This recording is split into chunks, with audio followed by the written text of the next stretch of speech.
அனைவருக்கும் மாலை வணக்கம். Kannan sir juvenile justice, prevention of money laundering, mental health case சம்பந்தமாக இன்னைக்கு பேச போகிறாரு. அவருக்கு நம்ம சங்கத்தின் தலைவர் MK சுரேஷ் அவர்கள் பொன்னாடை உயர்த்தி கௌரவிப்பார்கள்.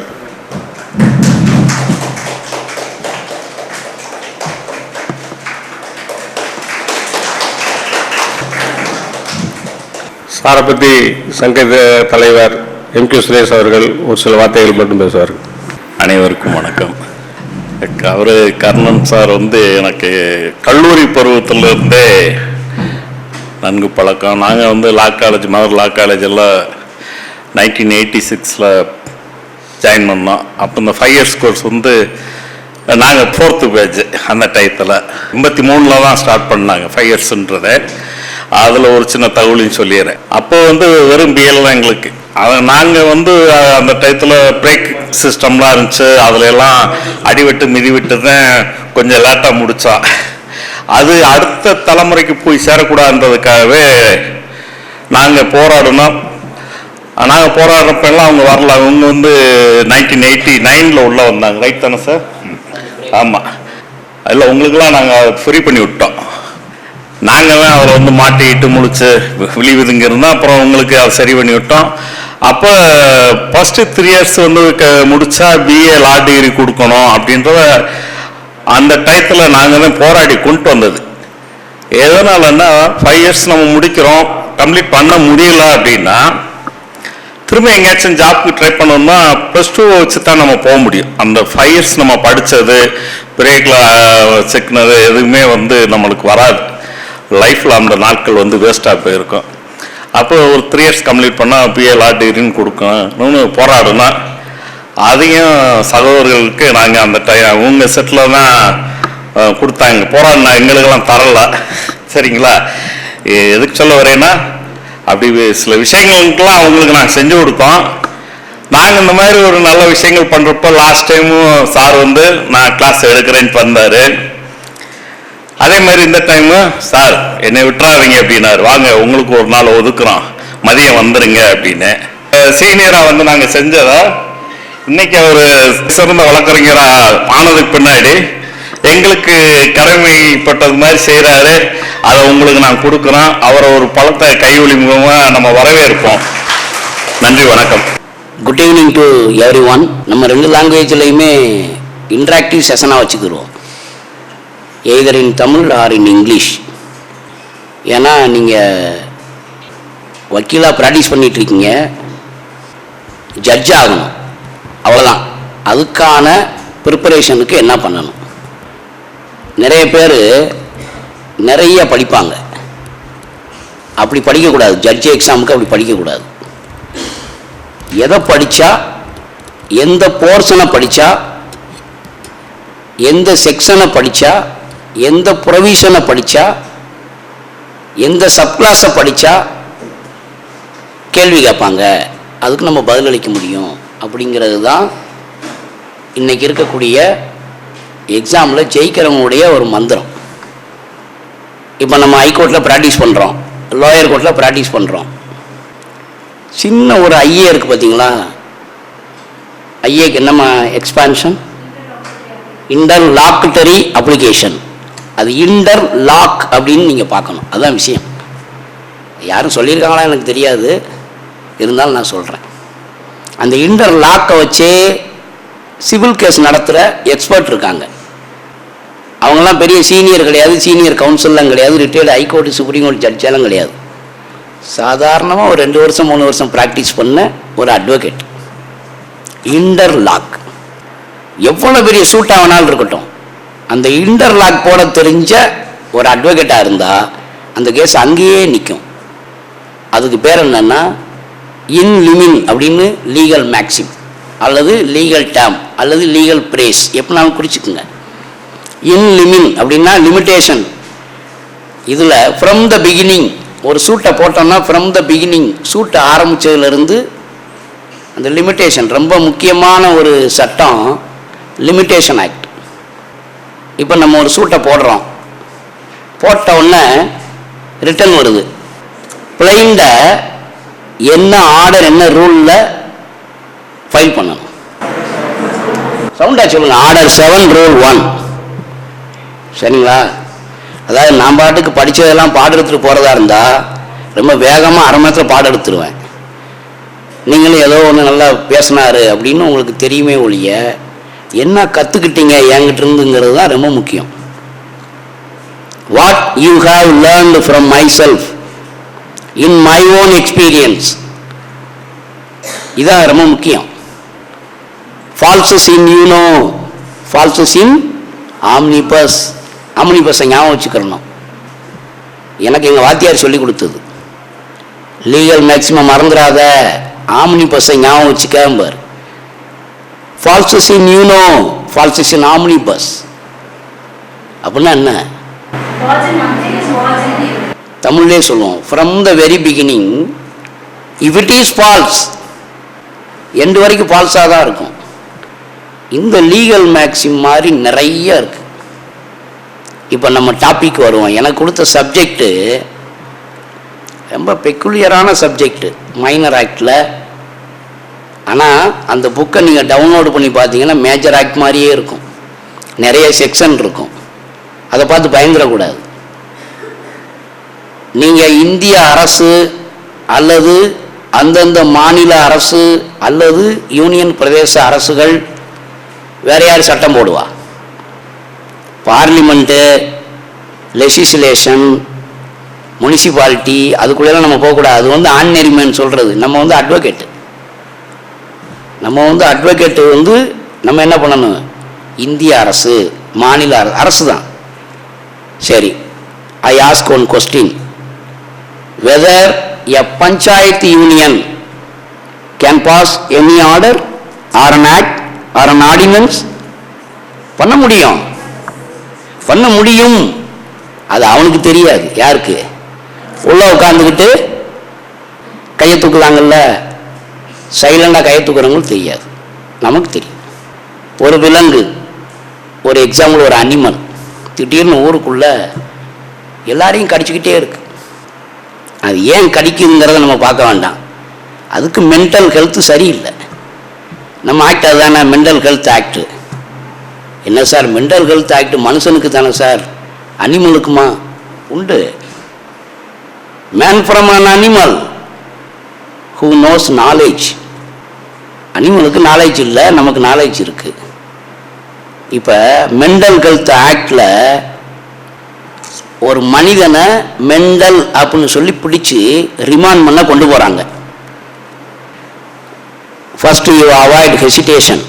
அந்த ஹெசிடேஷன் தான் நமக்கு ஆன்சரே சரியாக தெரிஞ்சால் கூட எக்ஸாம் ஹாலில் நம்மளை எழுத விடாது. என் பக்கத்தில் ஒருத்தர் உட்காந்து டிஜே எக்ஸாம் எழுதினார். நான் 3 தடவை டிஜே எக்ஸாம் பாஸ் பண்ண ஆள்.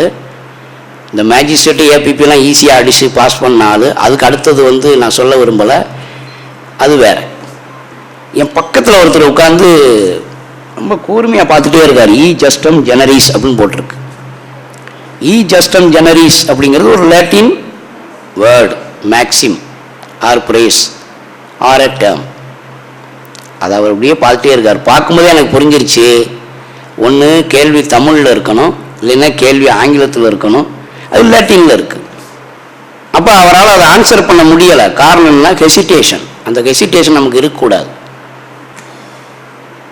சொல்கிறாங்க இல்லையா, ரியல் ஜஸ்டிட்டியா ரயட் களம், நீதி வானம் வீழினும் நிலவனும் அப்படின்னு சொல்கிறாங்க இல்லையா. ஒரு நீதிபதியாக நீங்கள் இருக்கீங்க, ஒரு மென்டல் அப்படின்னு சொல்லி ஒருத்தரை கொண்டு வந்து உங்ககிட்ட ரிமாண்ட் பண்ணுறாங்க. மென்டல் ஹெல்த் ஆக்ட் எந்த பிரிவில் அவரை ரிமாண்ட் பண்ணணும், அல்லது ரிமாண்ட் பண்ணுவதற்கு முன்னாடி என்ன ப்ரொவிஷனை ஃபாலோ பண்ணணும், ரொம்ப ரொம்ப முக்கியம். இப்போ நான் பேச வந்தது வந்து சட்ட புத்தகத்தில் இருக்கிறத சொல்லவே வரமாட்டேன். ப்ராக்டிக்கலாக என்ன உண்டு? ஒரு ஜட்ஜு முன்னாடி கொண்டு போய் ஒரு மென்டலை இவர் மெண்டல் அப்படின்னு சொல்லி போலீஸ் ரிப்போர்ட்டை கொண்டு போய் கொடுக்காங்க. போலீஸ் கொண்டு போய் கொடுக்கலாமா? முதல்ல போலீஸுக்கு has no power to arrest himself or herself. ஃபஸ்ட்டாக தெரிஞ்சுக்குங்க. அதுக்குன்னு சொல்லி அட்ஜுடிகேட்டிங் அத்தாரிட்டி இருக்குது, அதுக்குன்னு சொல்லி போர்டு இருக்குது, அதுக்குன்னு சொல்லி ஆஃபீஸர்ஸ் இருக்காங்க. அந்த ஆஃபீஸர்ஸ் யாரா இருக்கணும்னு கிரைட்டீரியா வச்சிருக்கான் பாருங்க. இதெல்லாம் கேள்வியா கேட்பாங்க. சோசியல் ஒர்க்கரா இருக்கணும் அல்லது சோசியல் வெல்ஃபேர் ஆபீசரா இருக்கணும். சோசியல் வெல்ஃபேர் ஆபீசரா இருக்கணும். டிஸ்ட்ரிக்ட் லெவலில் யார் இருக்கான்னு உங்களுக்கு தெரியும். டிஸ்ட்ரிக்ட் லெவலில் டிஸ்ட்ரிக்ட் சோசியல் வெல்ஃபேர் ஆபீசர் இருக்காங்க இல்லையா, அவங்களுக்கு கீழே ஒரு ஆள் இருப்பார். அவருக்கு பேர் பிஓ, ப்ரொபேஷனரி ஆபீசர். அந்த ப்ரொபேஷனரி ஆபீசர் தான் இங்கே மெயின். எந்த இதுக்கெல்லாம் மெயின் சொல்லட்டா, அன்சவுண்ட் மைண்ட் பர்சனுக்கு அவர் தான் மெயின், சைல்டுக்கும் அவர் தான் மெயின், மென்டலுக்கும் அவர் தான் main. Those who have illness அப்படிங்காங்க இல்லையா, இல்னஸுக்கும் அவர் தான். இந்த பிஓ யாராவது நேராக போய் பார்த்துருக்கீங்களா, பேசியிருக்கீங்களா அவர்கிட்ட? அந்த பிஓ கிட்ட கொண்டு போய் பவரை கொடுத்து வச்சுருக்காங்க சட்டத்தில். மென்டல் ஹெல்த் ஆக்டாக இருக்கட்டும், juvenile justice care of children ஆக்டாக இருக்கட்டும், இன்னும் நிறைய ஆக்ட் இருக்கு. அந்த ஆக்டில் என்ன காரணத்திற்காக பிஓட்ட வச்சுருக்கோம், பிஓ தான் ரிப்போர்ட் ப்ரிப்பேர் பண்ணுறவர். நமக்கு தெரியாது, நம்மகிட்ட சொல்ல மாட்டார். டொமஸ்டிக் வயலன்ஸில் யார் வரா, பிஓ தான் வராரு, பிஓ தான் வருவார். கோத்ரூ அன் ஆக்டை கோத்ரூ பண்ணுங்க. டொமஸ்டிக் வயலன்ஸ் ஆக்டில் பிஓ தான் வருவார். அந்த பிஓ ரிப்போர்ட்டை பேஸ் பண்ணி தான் டிஐஆரே ஆகும். டிஐஆர்னு என்ன, டொமஸ்டிக் வயலன்ஸ் ஆக்டில் டிஐஆர்னா டொமஸ்டிக் இன்சிடென்ட் ரிப்போர்ட். எதுக்கு நம்ம அரங்கத்துக்குள்ள இன்டராக்டிவ் செஷனாக வைக்கிறோம் தெரியுதா உங்களுக்கு? வெளியில் உங்கள்கிட்ட யாரும் கேள்வி கேட்டக்கூடாது, நீங்கள் தெரியாதுன்னு சொல்லிடக்கூடாது. Because ignorant juris non-excused. Ignorance of law is not an excuse. Ignorance of fact non-excused. சொல்கிறாங்கல்ல, சட்டம் அறியாமையை சட்டம் ஒருபோதும் மன்னிக்காது. எல்லா டயலாக்கும் கரெக்டு தான் சார். சட்டம் அறியாத ஒருத்தன் என்டிபிஎஸ் ஆக்டில் தூத்துக்குடியிலேருந்து கேரளாவுக்கு கஞ்சா கடத்தி மாற்றார். இப்போ எனக்கு சட்டம் தெரியலைன்னு தப்பிக்க பார்க்குறார். ஆனால் அந்த என்டிபிஎஸ் ஆக்டில் ஒரு இது கொடுத்துருக்கான், ப்ரொவிஷன் கொடுத்துருக்கான். எப்படி கொடுத்துருக்கான் பாருங்கள். ஹூ நோஸ், அதை பற்றி நல்லா தெரிஞ்சு வச்சுருப்பான். இது வந்து ப்ராஹிபிட்டட் கோட்ஸ், இது வந்து ப்ராஹிபிட்டட் குட்ஸ் தான் அப்படின்னு தெரிஞ்சே தான் அவன் கடத்துறான். Because he has or anybody has guilty intention. guilty intention இருக்குல்லம்மா, உங்களை தான் கேட்குறேன். ஒரு அக்யூஸ்டை வந்து இவர் அக்யூஸ்டு தான் அப்படின்னு யாரும் நிரூபிக்க மாட்டாங்க. அவர் கன்விக்டார், அதாவது அவர் குற்றவாளி என்று தீர்ப்பு தரும் வரை அவர் குற்றம் சாட்டப்பட்டவர். ஒரு கொஸ்டின் கேட்டிருந்தாங்க, 10 வருஷ கொஸ்டின் பேப்பருக்குள்ளே போனீங்கன்னா ஒரு question, what is the difference between accused and கன்விக்டார்? இது என்ன சார், ரெண்டு இருக்கா? அக்யூஸ்ட்னா யாரு? குற்றம் சாட்டப்பட்டவர். நீதி முனை, நீதி தீர்ப்பு வருகிற வரை அவர் குற்றம் சாட்டப்பட்டவர், குற்றவாளி இல்லை. இப்போ அவர் அந்த குறிப்பிட்ட நபர் வந்து என்ன பண்ணுறாரு, தன்னுடைய குற்றத்தை வந்து நிரூபிக்கிறதுக்காக போராடுறார். பேர்டன் ஆஃப் ப்ரூஃப் 2 இடத்துல வரும். பிஎம்எல்ஏ ஆக்ட் இருக்குல்ல, prevention of money laundering act, அதில் பேர்டன் ஆஃப் ப்ரூஃப் யாருக்கு? On the side of those who have arrested, those who have charge sheeted. அந்த அக்யூஸ்டு மேலே போகுது பேர்டன் ஆஃப் ப்ரூஃப். தெரிஞ்சு வச்சுக்கோங்க. எவிடன்ஸ் ஆக்டில் பேர்டன் ஆஃப் ப்ரூஃபுக்கு என்ன section? PMLA act is an exceptional act. In the definition of burden of proof lies with the accused, not by prosecuting agency. PML Act. None other acts, மற்ற ஆக்டுகளில் any agency, police சைடாக இருக்கலாம், social welfare சைடாக இருக்கலாம், அல்லது prohibited ஏஜென்சியாக இருக்கலாம், prosecuting ஏஜென்சியாக இருக்கலாம், அவங்கெல்லாம் என்ன பண்ணணும்? ப்ரூவ் பண்ணணும் இவர் வந்து குற்றவாளி. அது வரைக்கும் என்ன இல்லை, அவர் குற்றவாளி இல்லை அப்படிங்கிற இடத்துல வச்சு தான் நீங்கள் நாளைக்கு நீதிபதி ஆனாலும் பார்க்கணும். உங்களுடைய ப்ரெசன்ஸ் ஆஃப் மைண்டும் அப்ளிகேஷன் ஆஃப் மைண்டும்.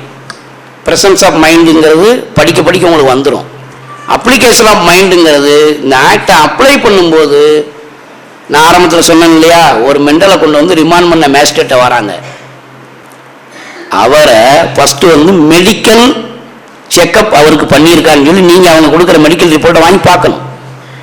அந்த மெடிக்கல் ரிப்போர்ட்டு எப்படி ப்ரிப்பேர் பண்ணுவாங்க, எங்கே கொண்டு போவாங்க, அதெல்லாம் பார்த்தீங்கன்னா நீங்கள் ஒரு ஜிஹெச்சை போய் வாட்ச் பண்ணிங்கன்னா அங்கே ஒரு போர்டு போட்டிருப்பாங்க. அந்த ஜிஹெச்சில் அந்த சர்டிஃபிகேட்டு அந்த ரிப்போர்ட்லாம் தயார் பண்ணுவாங்க. இப்போ மென்டல் ஹெல்த் ஆக்டில் இவங்களுக்கு எதற்காக சட்ட பாதுகாப்பு வேணும், care and protection by mental health act. நேற்று வரைக்கும் நல்லா தான் இருந்தான், இந்த அவனோட போனான், கடைசி இவனும் இப்படி ஆயிட்டான் சொல்கிறாங்கல்ல. டெய்லி முதியோர் இல்லம் பக்கத்தில் போய்கிட்டு இருந்தான், பின்னாடி ஹோமில் இவனை சேர்த்துட்டாங்க அப்படிங்காங்க இல்லையா. இந்த ஹோம் அப்படிங்கிறது ரொம்ப முக்கியமான விஷயம்.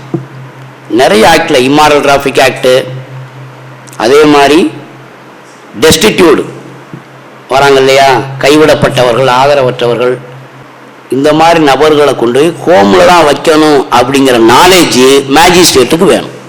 ரொம்ப ரொம்ப முக்கியம். கொஸ்டின் இதுலேருந்து கேட்பாங்க.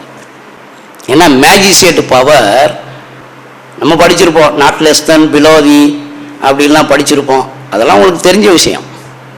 இப்போ மென்டல் ஹெல்த் ஆக்டுக்கும் juvenile justice care and protection ஆக்டுக்கும் ஒரு லிங்க் பண்ணி ஒரு விஷயம் சொல்கிறேன் பாருங்க. ஒரு குழந்தை வந்து below the age of 18 years attain the age of 21 years வர்ற வரைக்கும் 18 to 21 எங்கே ஒண்டி வைப்பாங்க, அந்த குழந்தைய எங்கே ஒண்டி வைப்பாங்க, அஃபண்டிங்னு சார்ஜ் ஃப்ரேம் பண்ணுறாங்க. சரி, எந்த ஏஜ் வரைக்கும் அந்த குழந்தை வந்து தவறு செஞ்சால் தவறு இல்லை, குற்றம் செஞ்சால் குற்றம் இல்லைன்னு சொல்கிறாங்க? Below 7 years. 7 yearsன்னு சொல்லக்கூடாது, அதுதான் ரொம்ப முக்கியம். பிலோ 7 years அப்படிங்கிற சொல்லணும். ஏன்னா எம்சிக்யூவில் 7 yearsம் போட்டிருப்பான், அப் டு 7 yearsம் போட்டிருப்பான், பிலோ 7 yearsம் போட்டிருப்பான். நீங்கள் மேலே 2 அடிப்பீங்க, உங்களுக்கு மார்க் போயிடும். அடுத்தது எம்சிக்யூவில் ஒரு கொஸ்டினை வந்து 3 தடவை வாசிக்கணும். First reading, second reading, third reading. நான் சொன்னதை நீங்கள் ஃபாலோ பண்ணி பாருங்கள். எனி எம்சிக்யூ உங்கள் மைண்டே அதை அப்ளை பண்ணி இதுதான் ஆன்சர்னு கரெக்டாக உங்களுக்கு எடுத்து கொடுக்கும். அந்த எம்சிக்யூவில் ஆன்சர் அங்கே இருக்குது, எதுன்னு கண்டுபிடிக்கிறதா நமக்கு வேலை.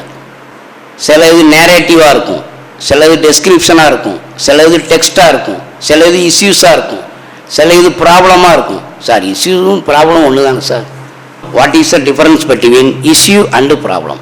இஷ்யூனா என்ன, ப்ராப்ளம்னா என்ன? ரொம்ப முக்கியமான கொஸ்டின். இதுலேருந்து ஒரு ப்ராப்ளம் கேட்பாங்க. நீங்கள் என்னைக்கு பரிசு எழுதுறீங்களோ ஞாபகம் வச்சுக்கோங்க, உங்கள் முன்னாடி ஒரு ப்ராப்ளம் இருக்கும். இந்த ப்ராப்ளத்தை நீங்கள் படிக்கும்போதே என் ஞாபகம் வரும். இஷ்யூனா என்ன, ப்ராப்ளம்னா என்ன? எதுக்காக அதை சொல்கிறேன் அப்படின்னா, issue of fact, issue of law, mistake of fact, mistake of law, இதை வச்சு தான் அது ப்ராப்ளமாக இஷ்யூவான்னு நம்ம டிஃபரன்ஷியேட் பண்ண முடியும். How we identify whether this class under issue or problem? ப்ராப்ளத்தை கண்டுபிடிச்சிட்டிங்கன்னா ப்ராப்ளத்துக்குள்ளே இருக்கக்கூடிய இஷ்யூ வந்து உங்களுக்கு தெரியும். அதுக்கப்புறம் சட்டத்தை அப்ளை பண்ணி சொல்யூஷன் கண்டுபிடிக்கணும். ஏன்னா உங்களுக்கு கேட்குற கொஸ்டின் பூராமே ஒன்று ப்ராப்ளமாக கேட்பான், இல்லைன்னா இஷ்யூவாக கேட்பான். கண்டிப்பாக இஷ்யூ ஆஃப் லாவாக கேட்க மாட்டாங்க.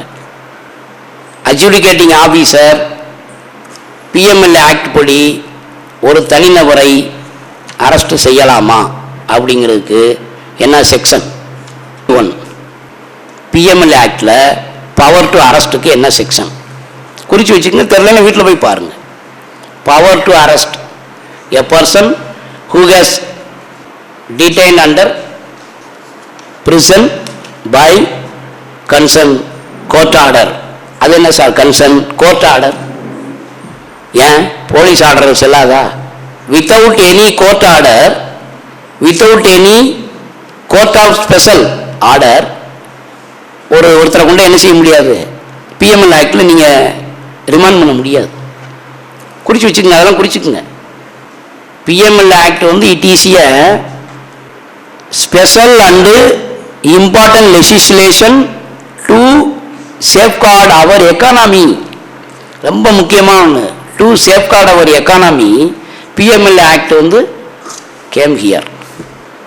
Prevention of money laundering act. Power to arrest இருக்கு. பவர் டு அரெஸ்ட்டுக்கு முன்னாடி power to survey. Very good. Power to survey. அது என்ன sir survey? By whom? PMLA ஆக்டில் சர்வே பண்ணணும்.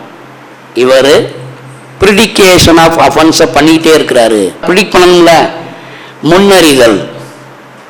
இந்த பிஎம்எல்ஏ ஆக்டினுடைய கிளாஸே ஒருவர் அளவுக்கு அதிகமாக சொத்து சேர்க்கிறார் அல்லது பணம் சேர்க்கிறார் அல்லது ஏதோ ஒன்று பண்ணுறாரு, அது வந்து ப்ரிடிக்ட் பண்ணணும்.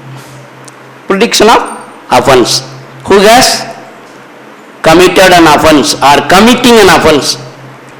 committed offense னா ஒன்று பண்ணிட்டான், அதை நம்ம கண்டுபிடிக்கிற வேலை நமக்கு. Power to survey. committing offense னா என்ன? some of the cases are going in our India, most of the cases in pending at Supreme Court relating to so and so topic. committing இன்னைக்கு பண்ணிட்டு தான் இருக்கான். பெயிலில் வந்துட்டான், கேஸ் ஓடிக்கிட்டு இருக்கு, அவன் பண்ணிக்கிட்டே தான் இருக்கான். என்ன வேலையை பண்ணிகிட்டு இருக்கான்? மணி லாண்டரிங்க பண்ணிகிட்டே இருக்கான். அது எப்படி சொல்லுவாங்க? துவச்சி காய போட்டுக்கிட்டே இருக்கான். அப்படி தான் நம்ம இந்த எளிமையாக அந்த சட்டத்தை புரிஞ்சுக்கணும். துவச்சி காய போட்டுக்கிட்டே இருக்கான். அதை எப்போ அடுக்கி வைக்கிறானோ அப்போ மாட்டிக்கிறோம். புரிஞ்சுக்கிட்டீங்களா? If I am a professor, இப்போ I have some fund like money, if it may paper or any goods or ornaments or any article or any property, whether it may be movable or immovable. நான் வந்து மெல்ல அப்படியே முழிக்கிறேன், என்ன செய்யலாம் அப்படின்னு. Stock வச்சாலும் மாட்டிக்கிடுவேன், அடுக்கி வச்சாலும் மாட்டிக்கிடுவேன். அப்படி ஒரு கிடுக்குப்பிடி சட்டம் தான் இந்த பிஎம்எல்ஏ ஆக்ட். இந்த ஆக்டை ஏன் கொண்டு வந்தாங்க அப்படின்னா, வேர்ல்டு லெவலில் பாரிஸ் கான்ஃபரன்ஸ். என்ன சார் இங்கே இருந்த மாதிரி இருந்தது, பாரிஸ் போயிட்டீங்க? நம்மளும் சொல்லி சட்டம் கொண்டு வர மாட்டாங்கல்ல, பாரிஸ்காரன் சொல்லி தானே கொண்டு வரணும். பாரிஸ் கன்வென்ஷனில் 120 நாடுகள் ஒன்று சேர்ந்து கொண்டு வந்த ஒத்துழைப்பு உடன்பாட்டின் அடிப்படையில் கொண்டு வந்த சட்டம் தான் பிஎம்எல்ஏ ஆக்ட். கேட்பாங்க, அண்டர் வாட் கன்வென்ஷன் இந்த ஆக்டை கொண்டு வந்தாங்க அப்படின்னா, நீ வாடு விட்டுறக்கூடாது. சாதாரண கேள்வி. பாரிஸ் கன்வென்ஷன், ரைட்டுங்களா? அது போக சின்ன சின்ன செக்ஷன்ஸ் இருக்குது. அதில் எப்படி ரெக்கவரி பண்ணுறாங்க, இந்த ரெக்கவரி பண்ணுறதுக்கு ரெவன்யூ டிபார்ட்மெண்ட்டு, போலீஸ் டிபார்ட்மெண்ட்டு இப்படின்னு எல்லா டிபார்ட்மெண்ட்டையும் ஒரு டிபார்ட்மெண்ட்டு கூப்பிடும். அந்த டிபார்ட்மெண்ட்டுக்கு பேர் இடி, என்ஃபோர்ஸ்மெண்ட் டைரக்டரேட். அது போடுறது இசிஐஆர். சொல்லுங்கள், what is the expansion of ECIR? Madam நீங்கள் சொல்லுங்கள். ஆமாம், இசிஐஆர் எக்ஸ்பான்ஷன். தெரியலன்னு சொல்லுங்க. நீங்கள் சொல்லுங்கள், வேற anybody else. ECIR enforcement case information report. இப்போ நான் ஒரு கொஸ்டின் கேட்குறேன், நேரடியாக இசிஐஆர் இடி வந்து ஒருத்தர் மேலே போட முடியுமா, அல்லது after framing of registration of and FIR அதுக்கப்புறம் போடுவாங்களா? சொல்லுங்கள். டைரக்டாக இசிஐஆர் எக்ஸ் என்பவர் மீது ஒய் என்கிற என்ஃபோர்ஸ்மெண்ட் டைரக்டரேட் வந்து டைரக்டாக இசிஐஆர் போட முடியுமா, அல்லது எஃப்ஐஆர் போட்டு தான் அந்த ஆன் தி பேசிஸ் ஆஃப் எஃப்ஐஆரில் தான் இசிஐஆர் போட முடியுமா அப்படின்னு நீங்கள் சொல்கிறீங்க. யுவர் ஆன்சர் வேற எனி ஆன்சர்? இஃப் ப்ரிடிகேட், அந்த இஃப் சேர்த்துக்குங்க. இஃப் ப்ரிடிகேட்டட் அஃபென்ஸ் இருந்தால் FIR not necessary. It is one of the problem. இந்த ப்ராப்ளம்னா என்ன தெரியுமா? 2 அதிகார அமைப்புகள் மோதுகின்றன. நீங்கள் வழக்க படிங்க, அன்றாட செய்தித்தாள் பாருங்கள், டைம்ஸ் ஆஃப் இந்தியா, ஹிந்து, அதே மாதிரி மேகசின்ஸ், இங்கிலீஷ் மேகசின்ஸ் படித்து பாருங்கள். 2 அதிகார அமைப்புகள் மோதுகின்றன பிஎம்எல்ஏ ஆக்ட் எப்படி பயன்படுத்தணும் அப்படின்னு சொல்லி. சென்ட்ரல் கவர்மெண்ட் அப்படின்னா இன்றைக்கி ஆக்டில் சொல்கிறாங்க, ஸ்டேட் கவர்மெண்ட் அப்படின்னு தான் ஆக்டில் இருக்குது. சென்ட்ரல்லேருந்து இடி வருது இங்கே இருக்க கேடியை பிடிக்கிறதுக்கு. அவன் என்ன செய்வான்? நான் இல்லை, இந்த லேடி தான்னு கையை காட்டுவான். உடனே வருவாய் புலனாய்த்துறை என்ன செய்யும்? அந்த லேடியா இந்த கேடியான்னு கண்டுபிடிக்கிற ரிப்போர்ட்டு தான் சீக்ரெட் ரிப்போர்ட். இந்த சீக்ரெட் ரிப்போர்ட்டு ரெவன்யூ டிபார்ட்மெண்ட் மட்டுமல்ல, அனைத்து துறைகளும் சேர்ந்து எடுக்கக்கூடிய ரிப்போர்ட். அதான் லீகலாக கையை வைக்கணும்னு சொல்லுவாங்க இல்லையா, அது வரைக்கும் இடி வந்து வெயிட் பண்ணும். என்ன சார், ஒருத்தர் மேலே எஃப்ஐஆரே இல்லை, அவர் முன்கூட்டியே வந்து அவர் மேலே எந்த ஒரு வழக்கும் இல்லை, நல்லவர்னு நிறையா சான்றிதழ்லாம் வச்சுருக்கிறாரு, ஆனால் அவரை தூக்கி இடியில் கேஸை போட்டு எப்படி சார் என்ஃபோர்ஸ்மெண்ட் டைரக்டரேட் பிடிச்சாங்கன்னா அது அவர் பண்ணியிருக்க மாட்டார். வேற ஒருத்தன் பண்ண கிரைமுக்கு இவர் ஸ்டாக் ரூம் கொடுத்துருப்பார். ஸ்டாக் ரூம்னா என்ன, நான் சொன்னேன் இல்லையா அப்படியே, அந்த மாதிரி சப்போர்ட்டர்ஸும், who are all supporters for so and so person, they are come under the purview of the PML Act. இந்த PML ஆக்டை சில இடங்களில் சுலோ பண்ண முடியாமல் ஒரு சின்ன பிரச்சனை வரும். இப்போ உதாரணத்துக்கு செஷன்ஸ் ஜட்ஜ், அமர்வு நீதிபதி, அவங்க தான் வந்து இதில் என்ன ஆகுறாங்க, காக்னிசன்ஸ் அண்டு ட்ரையபிள் ஜட்ஜ். மேஜிஸ்ட்ரேட்டுக்கு பவர் கிடையாது அப்படின்னு சட்டத்தில் சொல்லியிருக்காங்க. ஆனால் magistrate one of the person who has collected some information relating to so called offense. மேஜிஸ்ட்ரேட்டுக்கு அந்த பேப்பர் வரும். எந்த பேப்பர் வரும், நீங்கள் இருக்கிற சாத்தூர் ஏரியாவில் இந்த மாதிரி டிஸ்ப்ரொபோர்ஷனல் அசட்ஸில் ஒரு கேஸ் இருக்குது, அதுக்கு வந்து ப்ராப்பர்ட்டி அங்கங்கே இருக்குது அப்படின்னு அவருக்கும் ஒரு பேப்பர் வரும். அவருக்குன்னா நீங்கள் ஜட்ஜ் ஆகிட்டீங்கன்னா, உங்களுக்கு மேஜிஸ்ட்ரேட்டாக இருந்தீங்கன்னா உங்களுக்கும் ஒரு பேப்பர் வரும், அந்த சப் ரிஜிஸ்ட்ராருக்கும் ஒரு பேப்பர் வரும். அது வந்து கான்ஃபிடென்ஷியல் பேப்பர்னு பேர். இவர் இந்த மாதிரி ப்ரொபோஷனேட்டுகளை இருக்காரா இல்லை எப்படி இருக்காரு அப்படிங்கிறத ரிப்போர்ட்டாக அனுப்புவாங்க. உங்களுக்கு அந்த வேலையும் சேர்த்து கொடுத்துருப்பாங்க. அதாவது if you are selected as a magistrate, முன்சிப்பாக இருந்தாலும் சரி. இப்போ ஒரு மேஜிஸ்ட்ரேட்டு முன்சிப்பு ரெண்டு வேறு வேறு பவர் கொடுத்துருக்காங்க இல்லையா. இப்போ பிஎம்எல் ஆக்டில் ஒரு கமிட்டல் அஃபென்ஸ் வருது. இந்த ஏரியாவில் இந்த மாதிரி ஒருத்தர் நிறைய சொத்துக்கள் நகைகள்லாம் சேர்த்து இந்தியன் எக்கானமியை காலி பண்ணிடுவார்னு ஒரு பேப்பர் வருது. அந்த இடத்துல அவர் முன்சிப்பாகவும் ஆக்ட் பண்ணலாம், மேஜிஸ்ட்ரேட்டாகவும் ஆக்ட் பண்ணலாம். அப்படிங்கிறது 228 சிஆர்பிசியில் இதில் எல்லாம் அவங்களுக்கு அந்த கமிட்டல் பவர் கொடுத்துருக்காங்க, கமிட் பண்ணுறது மேஜிஸ்ட்ரேட்டுக்கு. அது போக சில பிரிவுகளை நீங்கள் ஞாபகம் வச்சுக்கோங்க. மணி லாண்டரிங் ஆக்டில் செக்ஷன் 4 இதில் வந்து punishment for money laundering 7 years, not less than 3 years, it may be extended to 7 years or with both. ரொம்ப முக்கியம், அதை குறிச்சுக்குங்க. அந்த section 4 and then section 5 attachment பண்ணுறது, ஜப்தி செய்தல். அதுக்கப்புறம் செக்ஷன் 11 இந்த சம்மன் அனுப்புறது, விட்னஸை வர வைக்கிறது. இதெல்லாம் மேஜிஸ்ட்ரேட்டு கோர்ட்டில் முன்சிப் கோர்ட்டில் நடக்கிற அந்த வழக்கமான ப்ரொசீஜர். எவிடன்ஸ் எப்படி எடுக்கிறது, சீப் எடுக்கிறது, கிராஸ் எடுக்கிறது, செக்ஷன் 11. அதுக்கப்புறம் செக்ஷன் 17 சர்ச் அண்ட் சீசர். ஏற்கனவே யாரோ சொன்னாங்க இல்லையா. 16 வந்து பவர் டு சர்வே, சர்வே எடுக்கிறது. 16 வந்து சர்ச் அண்ட் சீசர். ரெண்டுக்கு வித்தியாசம் இருக்கு. சர்ச்னா என்ன, சீசர்னா என்ன? அது தமிழில் எனக்கு விளக்கம் சொல்றீங்க, மொழி மாற்றம் பண்ணி சொல்றீங்க. எந்த இடத்துல சர்ச் பண்ணணும், எந்த இடத்துல பண்ணக்கூடாதுங்கிறது ரொம்ப முக்கியம். நீங்கள் தப்பாக சர்ச் பண்ணிட்டீங்கன்னா ஆட்டோமேட்டிக்காக மலீசியஸ் ப்ராசிக்யூஷன் வந்துடும். வருமா வராதா? யாராக இருந்தாலும் சரி, எவ்வளோ பெரிய அதிகாரியாக இருந்தாலும், if the church procedure has happened in indirect R illegal வேலை வந்துருச்சு அப்படின்னா மலீசியஸ் ப்ராசிக்யூஷன் ஆட்டோமேட்டிக்காக வந்துடும். அதனால தான் கேட்டேன், சர்ச்னா என்ன, சீசர்னா என்னன்னு சொல்லுங்கள். இஃப் கிரெடிபிள் இன்ஃபர்மேஷன், கிரெடிபிள் அந்த வேர்டை ரொம்ப முக்கியம்.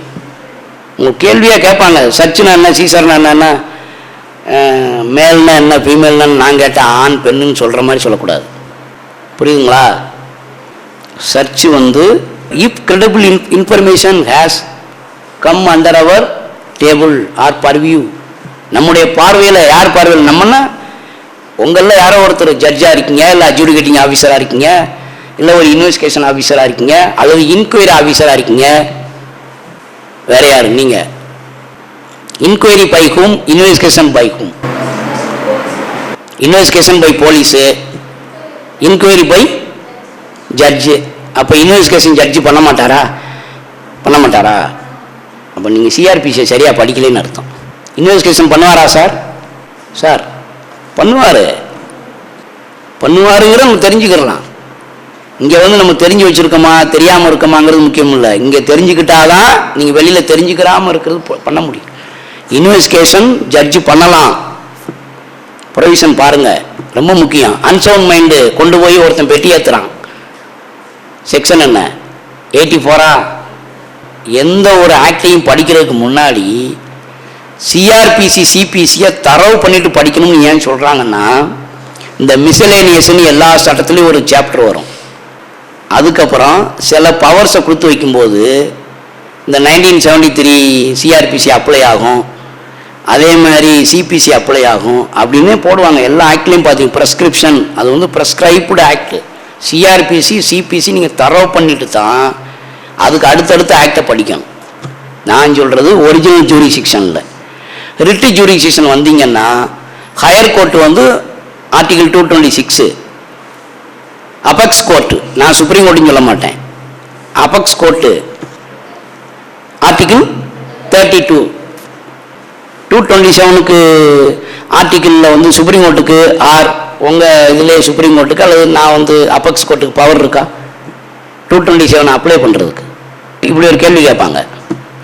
227 ஆர்டிகிள் அப்ளை பண்ணி ஒரு சுப்ரீம் கோர்ட்டு ஒரு டைரக்ஷனை ஒரு அத்தாரிட்டிக்கு கொடுக்க முடியுமா? இப்போ எனி அத்தாரிட்டி கொடுக்க முடியுமா அப்படிங்கிறத பார்த்து வச்சுருங்க. என்னைக்காவது நம்ம மறுபடியும் பேசும்போது எனக்கு ஆன்சரை சொல்லுங்கள். ஆர்டிகிள் 32 ஆர்டிகிள் 226க்குள்ளே இருக்கிறோம். 227 ரொம்ப முக்கியமான ஒரு ஆர்டிகிள். எப்படின்னு கேளுங்க. மென்டல் ஹெல்த் அத்தாரிட்டி இருக்குது, போர்டு இருக்குது. போர்டுக்கு சேர்மன் ஒரு டிஸ்ட்ரிக்ட் லெவலில் இருக்கக்கூடிய ஜட்ஜு ரிட்டையர்ட் ஆகியிருந்தாருன்னா அவரை போட்டிருப்பாங்க. அதே இதை அந்த அத்தாரிட்டி இருக்கு இல்லையா, கலெக்டர் வருவார். Who is the chairperson of any district, ஏதாவது ஒரு கலெக்டர் போட்டிருப்பாங்க. கலெக்டருக்கு கீழே தான் இந்த மென்டல் ஹெல்த்தினுடைய அத்தாரிட்டியும் போர்டும் இயங்குது. அந்த போர்டில் 2 போர்டு இருக்குது, action board, authorised board, medical board. இந்த ஆதரைஸ்டு போர்டும் இந்த இந்த பவர் இருக்கக்கூடிய 2 போர்டும் சேம் பவர் கொடுத்துருப்பாங்க. ஆனால் இந்த மெடிக்கல் போர்டு ரொம்ப முக்கியம். One who is a person of unsound mind, if he is having an unsound mind அப்படிங்கிறதுக்கு மெடிக்கல் போர்டில் தான் என்ன பண்ணுவாங்க, by a medical practitioner who has vast experience in the medical field, அவருக்கு அந்த சைல்டை எப்படி கேர் பண்ணணும். போக்சோ ஆக்ட் பார்க்குறோம் இல்லையா, போஸ்கோ ஆக்ட், போக்சோ ஆக்டில் கரெக்டாக நீங்கள் பார்த்தீங்கன்னு சொன்னால் அந்த சைல்டு விட்னஸை மட்டும் பெட்டி ஏற்ற மாட்டாங்க ஓப்பன் கோர்ட்டில். அதுக்கு பேர் இன் கேமரான்னு பேர். இன் கேமரானா உள்ளே இருக்க கேமராவா சார்? கோர்ட்டுக்குள்ளே ஒரு கேமரா இருக்குது, அந்த கேமரா முன்னாடி அந்த குழந்தையை நிப்பாட்டுவாங்களா? அது இல்லை. In camera proceedings only participation by judge who has parent or guardian. இந்த பேரண்ட் ஆர் கார்டியன்ங்கிறது ரொம்ப முக்கியம். மென்டல் ஹெல்த் ஆக்ட்லையும் ஜுவனைல் ஜஸ்டிஸ் ஆக்ட்லையும் பேரண்ட் ஆர் கார்டியன். இப்போ ஒரு சின்ன குழந்தை அபண்டன் ஆயிடுச்சு, மதுரையில் ஒரு இடத்துல கைவிடப்பட்டு நிற்கிது. நீங்கள் வழக்கமாக வாக்கிங் போகிறீங்க, திடீர்னு அந்த குழந்தைய பார்த்துட்டீங்க, அது அங்கேயே தான் இருக்குது. போலீஸ் போகிறாங்க, ஆஃபீஸர்ஸ் வராங்க போகிறாங்க. இந்த குழந்தைய juvenile justice care and protection act படியும் ஒருவேளை அந்த குழந்தை இல்னஸாக இருந்ததுன்னு வைங்க, மென்டலி ஆர் ஃபிசிக்கலி, எங்கே ஒன்றி சேர்ப்பீங்க? அண்டர் லாவை பயன்படுத்தி சேர்க்கணும். சைல்டு வெல்ஃபேர் அங்கே ஒண்டி ராத்திரியில் 1 மணிக்கு அவன் இருப்பானா? நீங்கள் டாப்புக்கு போயிட்டீங்க, நான் பேஸ் சொல்கிறேன். பார்த்த இடத்துல எங்கே ஒண்டி சேர்ப்பீங்கன்னு கேட்டேன். நீங்கள் child welfare board functioning only in working hours. நீங்கள் சொன்னது போலீஸ் ஸ்டேஷன் சொல்கிறீங்க. வேற பக்கத்தில் ஏதாவது ஹோம் இருந்து, ஹோம் தான் நிறையா இருக்குல்ல, நம்மளை சுற்றி ஏகப்பட்ட ஹோம் இருக்குல்ல. சட்டத்தில் என்ன சொல்லியிருக்காங்கன்னா, எந்த இல்லம் அரசால் அங்கீகரிக்கப்பட்டு அனுமதி பெறப்பட்டு இருக்கிறதோ அந்த ஹோமில் ஒண்டி விடணும். அந்த ஹோமுக்கு பேர் என்ன? வெறும் ஹோம் நீங்கள் சொன்னது வந்து நிறைய ஹோம் தான் இருக்கு. We are under home, shelter home. அந்த ஷெல்டர் ஹோமுக்கு அருமையான தமிழ் என்னங்க? தமிழ் என்ன? பாதுகாப்பான கூரை, காக்கும் கூரை, காப்பகம். அங்கதான் கொண்டு சேர்க்கணும். ஹோமில் சேர்க்கிறேன்னு நம்ம ஆர்டினரி பர்சன் மாதிரி சொல்லக்கூடாது. இப்போ அந்த காப்பகம் அல்லது அருகாமையில் ஹோம் வந்து இல்லை, அடுத்த டிஸ்ட்ரிக்டில் இருக்கு. யாரை கான்டாக்ட் பண்ணுவீங்க? அதாவது இஷ்யூஸு ப்ராப்ளம், அந்த குழந்தைய கேர் பண்ணணும். நீங்கள் கேரிங் வந்து நீங்கள் எல்லாரும் பண்ணிடுவீங்க. மனிதாமனம் இருக்குல்ல, ஒரு சாக்லேட் வாங்கி கொடுப்போம், சாப்பிட்டியா பாப்பான்னு கேட்போம், அழுகாத பாப்பாம்போம், அம்மா அப்பா ஃபோன் நம்பரை சொல்லும்போம். போலீஸ் கிடையாதுமா. ஏன் அப்படி சொல்கிறேன் அப்படின்னா, போலீஸ் கையில் இந்த பவரை கொடுத்துருந்தாங்கன்னு வைங்க, எதை juvenile justice care and protection act படியும், மென்டல் ஹெல்த் ஆக்ட் படியும் போலீஸ்கிட்ட பவர் கொடுத்துருந்தாங்கன்னா அவர் மென்டல் ஆயிடுவார். சைக்காலஜிஸ்ட் இருக்காங்க இல்லையா, அந்த சைக்காலஜிஸ்ட்ட கொண்டு போவாங்க. அந்த சைக்காலஜிஸ்ட் எந்நேரம் இருப்பாரா? இருக்க மாட்டார். அப்போ நம்ம ஒரு ordinary, we are ordinary man, how we care it. அந்த குழந்தைய எப்படி கேர் பண்ணுவீங்கன்னு கேட்டதுக்கு நீங்கள் மிட்டாய் வாங்கி கொடுக்குறது அதெல்லாம் பண்ணுவீங்க. கொண்டு போய் சேர்க்கறது லீகலாக சேர்க்கணும். சார் மேஜிஸ்ட்ரேட்டு நைட்டில் கூட கொண்டு போய் ரிமாண்ட் பண்ணலாங்கிறாங்க, அங்கே கூட்டு போயிட்டா சார் எனக்கு தெரிஞ்ச மேஜிஸ்ட்ரேட்டுன்னு, அப்படி கொண்டு போகக்கூடாது. அதுக்கு ஒருத்தர் இருக்கார். அந்த ஆஃபீஸர் பேர் என்னன்னு சட்டத்தில் இருக்கு. ப்ரொபேஷனரி ஆஃபீஸர் கிடையாது, சோசியல் வெல்ஃபேர் ஆஃபீஸரும் கிடையாது. One who has appointed by state government or central government or by district authority or any panchayat union or any municipality who is a social worker, MSW படிச்சிருப்பார், வாலண்டியராக இருப்பார். இந்த வாலண்டியர் சோசியல் ஒர்க்கர் கொடுத்துருக்கான் பவரை, police கிடையாது. புரியுதுங்களா? இது வந்து கேருக்கான ஒரு இடம். ப்ரொடெக்ஷன் பாருங்க, ப்ரொடெக்ஷன் தான் மேஜிஸ்ட்ரேட் கொடுக்காங்க. அப்போ அவர் கொண்டு போய் என்ன செய்கிறார்? வாலண்டியரோ அல்லது ஒரு சோசியல் ஒர்க்கரோ who has recognised by the government. சும்மா நானும் சமூக சேவகர்னு அட்டையை போட்டு அலைகிறாங்கல்ல, அவங்க இல்லை, அந்த சமூக சேவகர் வேற. இப்போ அந்த ஹோம் ரெகக்னைஸ்டு ஹோமாக இருக்கணும். அப்படி ரெகக்னைஸ்டு ஹோமாக இல்லாமல் ஒரு ஹோம் நடத்துனாங்கன்னு வைங்க, அதுக்கு இவ்வளோ ரூபா அபராதம் இருக்கு, அது கலெக்டர் போடலாம்னு இருக்கு. லேண்ட் ரெவன்யூவை எப்படி ரெக்கவரி பண்ணுவாரோ, ரெவன்யூ ரெக்கவரி ஆக்ட் இருக்குல்ல, சின்ன ஆக்ட் தான். ரெவன்யூ ரெக்கவரி ஆக்டில் 2 கேள்வி கேட்டிருந்தாங்க, மேஜிஸ்ட்ரேட் எக்ஸாம்லையும் ஏபிபி எக்ஸாம்லையும். மேக்சிமம் நிறைய பேர் அந்த ஆக்டை படிக்கிறது இல்லை. ரெவன்யூ ரெக்கவரி ஆக்ட் எழுதி வச்சுக்கோங்க. அந்த ரெவன்யூ ரெக்கவரி ஆக்ட் படி கலெக்டர் வந்து என்ன பண்ணுறாரு, லேண்ட் ரெவன்யூவை எப்படி ரெக்கவரி பண்ணுவாரோ அதை மாதிரி இந்த ஹோமையோ அல்லது ஒரு போர்டையோ அல்லது ஒரு அத்தாரிட்டியவோ இல்லீகலாக வச்சுருந்தாங்கன்னு வைங்க, சும்மா முதியோர் காப்பகம், குழந்தைகள் காப்பகம், அனாதைகள் இல்லம், ஆதரவற்ற இல்லம்னு வச்சுருந்தாங்கன்னா 5 லட்சம் வரைக்கும் ஃபைன் போடலாம் அப்படின்னு சட்டத்தில் இருக்குது. ஆரம்பம் எங்கே இருக்குது? 25,000 ஆரம்பிக்குது. 25,000 யாருக்கு போடுவாங்க? 50,000 வரைக்கும் யாருக்கு போடுவாங்க? 50லேருந்து 2 லட்சம் வரைக்கும் யாருக்கு போடுவாங்க? 2 லட்சத்துலேருந்து 5 லட்சம் வரைக்கும் யாருக்கு போடுவாங்கன்னு சொல்லி நானே உங்களுக்கு ஃபிங்கர் டிப்ஸில் செக்ஷன் வைஸாக சொல்லிட்டு போயிட்டோம்னா தேடல் உங்களிடம் இருக்காது. அதனால் 25,000 ஆரம்பித்து 5 லட்சம் வரைக்கும் அபராதம் போடலாம்னு சொல்லி சட்டத்தில் வச்சுருக்காங்க. அந்த பிரிவுகள்லாம் பார்த்துருங்க. எந்த அமௌண்ட் டு எந்த அமௌண்ட், 50,000 டு 2 லட்சம், அது என்ன செக்ஷன். கண்டினியூஸ் அஃபென்ஸாக இருந்தால் 5 லட்சம் வரைக்கும் கொண்டு போகலாம் அப்படிங்கிறத போட்டிருக்காங்க. அதாவது கான்ட்ரவன்சி பண்ணிக்கிட்டே இருப்பான்ல, சில பேர் பார்த்தீங்கன்னா என்ன சொன்னாலும் கேட்க மாட்டான். நோட்டீஸை போட்ட உடனே அவன் என்ன பண்ணுவான், அந்த வீட்டை காலி பண்ணி இன்னொரு இடத்துல கொண்டு போய் போர்டை மாற்றி அங்கே வந்து காப்பகம் வச்சுருப்பான். இதெல்லாம் எதற்காக வச்சுருக்காங்க அப்படின்னா, சின்ன குழந்தைகளை ஆண் அல்லது பெண் தவறாக சமூகத்திற்கு எதிரானது பயன்படுத்தி விடக்கூடாது என்பதற்காக வைக்கப்பட்ட சட்டங்கள். சைல்டு அடாப்ஷன் இருக்கு இல்லையா, அப்படிங்கிற போர்வையில் சைல்டை கிட்னாப்பிங் பண்ணுறாங்க இல்லை, அந்த சைல்டு அடாப்டிவா கிட்னாப்டா அப்படிங்கிறத கண்டுபிடிக்கிறதுக்கு நம்ம அப்ளிகேஷன் ஆஃப் மைண்டை ஃபாலோ பண்ணணும். ஒரு இடத்துல இருந்து ட்ராக்கில் என்ன பண்ணுவாங்க, கஞ்சாவை கடத்துகிற மாதிரி குழந்தைய கடத்திடுவாங்க. இன்றைக்கி வேர்ல்டு லெவலில் இருக்கக்கூடிய அரசால் அல்லது நாடுகளால் தீர்க்க முடியாத ஒரு பிரச்சனை, குழந்தைய யாரையும் நம்பி வெளியே அனுப்பிடாத, வெளியே விட முடியலன்னு சொல்கிறாங்க இல்லையா. அதுக்கெல்லாம் ஸ்டிஞ்சன் ஆக்ஷன் எடுக்கக்கூடிய அளவுக்கு அத்தாரிட்டி இருக்குது, எல்லாம் இருக்குன்னு தான் சொல்லுவேன். Whether it is functioning or நாட்டுங்கிறது you go through the practical. இப்போ கலெக்டர்கிட்ட நான் போய் கேட்குறேன், நானே தான் போனேன், என் கூட ஒரு கிளைண்ட் வந்தார். சார் உங்களுக்கு தான் சார் பவர் கொடுத்துருக்காங்கன்னு அவர்கிட்ட சொல்கிறேன், அப்படியான்னு என்கிட்ட கேட்குறாரு கலெக்டர். சரி நீங்கள் போய் சப் கலெக்டரை பாருங்கன்னார். சார் சப் கலெக்டரை பார்த்தாலும் பவர் உங்களுக்குன்னு தான் சார் அவரும் சொல்லுவார். இப்போ சப் கலெக்டரை போய் நான் பார்க்குறேன். சப் கலெக்டர் சொல்கிறாரு, நீங்கள் போய் ஆரையை பாருங்கள். அப்படியே என்னை கொண்டு தலையாரியை பார்க்க வச்சிட்டாங்க.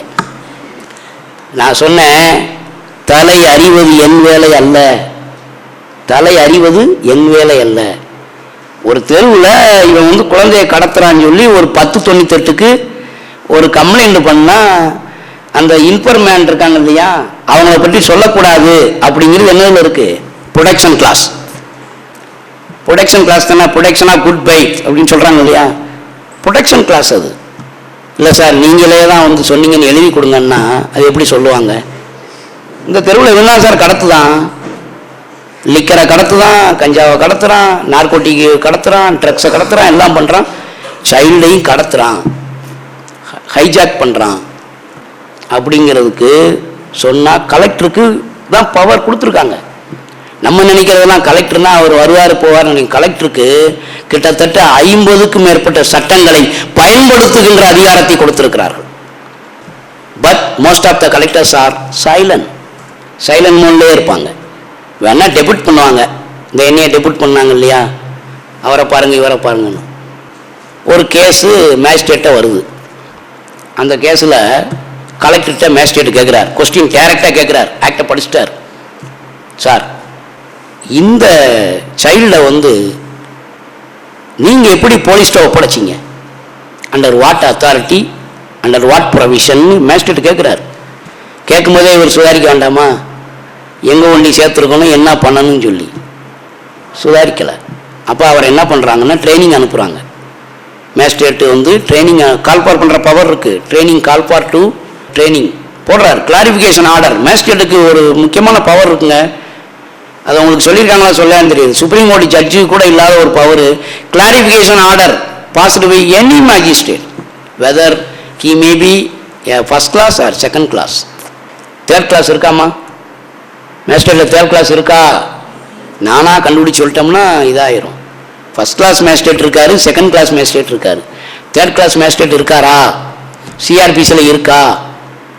சார் நாங்கள் லா காலேஜ் போனதுலேருந்து வக்கீலாக ப்ராக்டிஸ் பண்ணலேருந்து யாருமே சொல்லலை. அப்படி இருந்தால் நீங்கள் சொல்லிட்டு போயிருங்க சார். ஸ்டைபெண்ட்ரி மேஜிஸ்ட்ரேட் இருக்கார், ஸ்டைபெண்ட்ரி மேஜிஸ்ட்ரேட்டு தமிழில் என்ன, ஸ்பெஷல் மேஜிஸ்ட்ரேட்டு 2 பேர் இருக்காங்கம்மா. சிஆர்பிசியில் நீங்கள் உள்ளே போங்க. இப்போ any person can act as a special public prosecutor by the order of the honourable high court or supreme court as an amicus curiae. Amicus கூரியன் என்ன, நீதிமன்றத்தின் நண்பன். இவர் என்ன பண்ண போறாரு, உள்ள உட்காந்து ஃப்ரெண்ட்ஷிப்பாக பேச போறாரா, amicus curiae. If any subject lacks knowledge of particular case in magisterial court or any sub court, அந்த கோர்ட்டில் ஒரு டவுட் வந்துருச்சுன்னா அந்த இடத்துல you may act as an amicus curiae. டியூட்டர்னா தமிழில் என்னன்னு சொல்லி அதுக்கு ஒரு டிஸ்கஷன் போய்கிட்டு இருக்கு ஒரு கோர்ட்டுக்குள்ளே, மேஜிஸ்ட்ரேட் கோர்ட்டுக்குள்ளே. டியூட்டர்னா தமிழில் என்ன, ஒருத்தர் வாத்தியாருங்காரு, ஒருத்தர் டீச்சருங்காரு, ஒருத்தர் ஆசிரியருங்காரு. அப்போ அந்த இடத்துல we can act as an amicus curiae. டியூட்டர்னா தமிழில் போதகர் அப்படின்னு அர்த்தம். Dude பண்ணுறோம்ல, டியூட்டு. we are also our president of bar association as well as office bearers of members of all office bearers, we are tuting you. Dude தான் பண்ணிட்டு இருக்கேன் நான் உட்காந்து. அதுக்கப்புறம் டியூன் பண்ணணும். இந்த டியூட்லேருந்து வந்தது தாங்க டுட்டோரியல். டுட்டோரியல்ங்கிறாங்கல்ல, நிறைய பேர் டுட்டோரியல் இட்டோரியல்னு எழுதிடுவான். இவனை புரிஞ்சுக்கிறவே கூடாது, இவன் தெரிஞ்சுக்கிறவும் கூடாது, இவன் புரிஞ்சுக்கிறவும் கூடாது. அவன் வழக்கமாக நினச்சிவான் டுட்டோரியல்னு எழுதணும்னு இட்டோரியல்னு எழுதிடுவான். டியூட்லேருந்து வந்தது தான் டியூட்டோரியல், டியூட், அதுக்கப்புறம் டியூன். அதுக்கப்புறம் உங்களை நீங்களே ட்ரில் பண்ணிக்கணும். ட்ரில்னா என்ன? என்னை நானே செதுக்கிக் கொள்கிறேன். சட்டத்தை நம்ம படிக்கணும்னா படிக்கக்கூடாது, சுவாசிக்கணும், வாசிக்கக்கூடாது. நம்ம என்ன செய்கிறோம்? மேலெழுந்த வாரியாக நான் படித்ததில் இந்த குற்றவாளி குற்றம் செய்யவில்லை அப்படின்னு எழுதிடுவார். மேலெழுந்த வாரியாக படிக்கக்கூடாது. After application of mind every magistrate must order with mental capacity. அதில் எழுதணும்.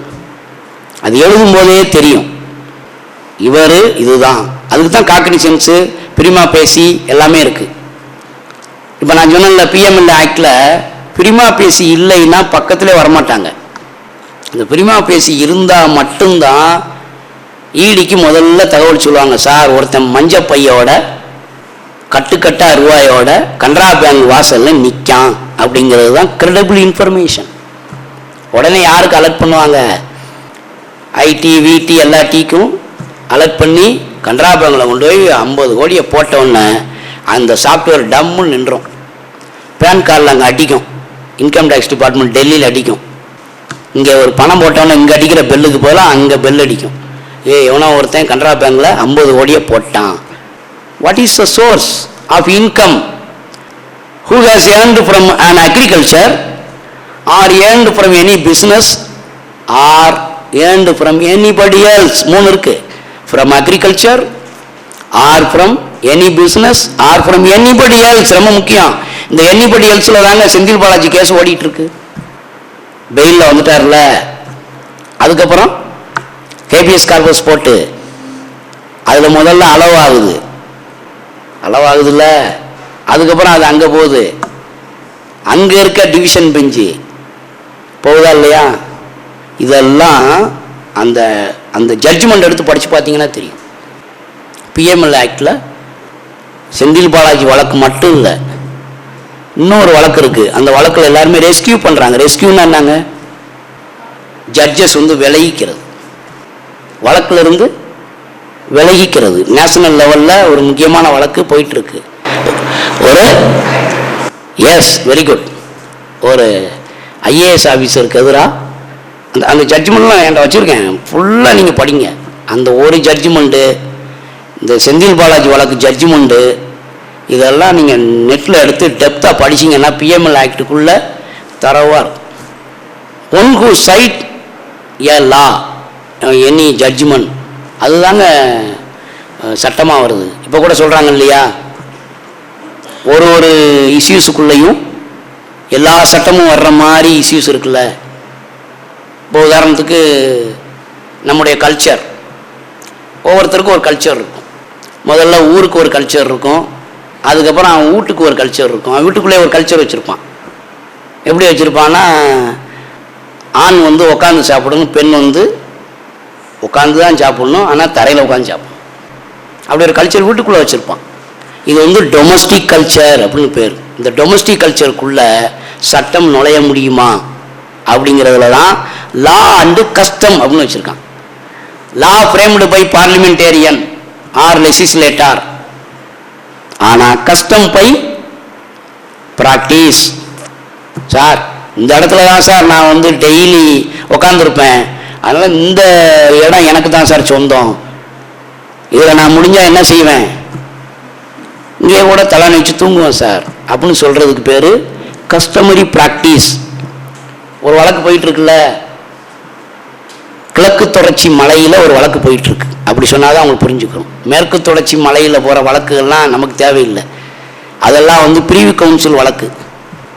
கரண்ட்டில் போயிட்டுருக்கக்கூடிய ப்ராஸ்பெக்டிவ் ரெட்ராஸ்பெக்டிவ்னு சொல்கிறாங்க இல்லையா, கரண்ட்டில் போயிட்டுருக்க வழக்கு கிழக்கு தொடர்ச்சி மலையில் போயிட்டுருக்கு. மற்றதெல்லாம் நீ கண்டுபிடிச்சிக்குங்க. அந்த கிழக்கு தொடர்ச்சி மலையில் நான் தினசரி இந்த இடத்துல தான் சார் உட்காந்துருந்தேன், ஆனால் இப்போ என்னையே போக சொல்லுதாங்க, நான் போக மாட்டேன்னு ஒருத்தன் சொல்லுதான். இதுக்கு பேர் கஸ்டமரி ப்ராக்டிஸ். இந்த customary practice, whether this customary practice valid under law, இதுதான் கொஸ்டின். வேலிட் அண்டர் லா, சட்டப்படி செல்லுமா? வெளியில் 1000 இருக்குங்க, வெளியில் அவன் சட்டம் போடாமல் கூட காந்தி மாதிரி நடந்து போவான்.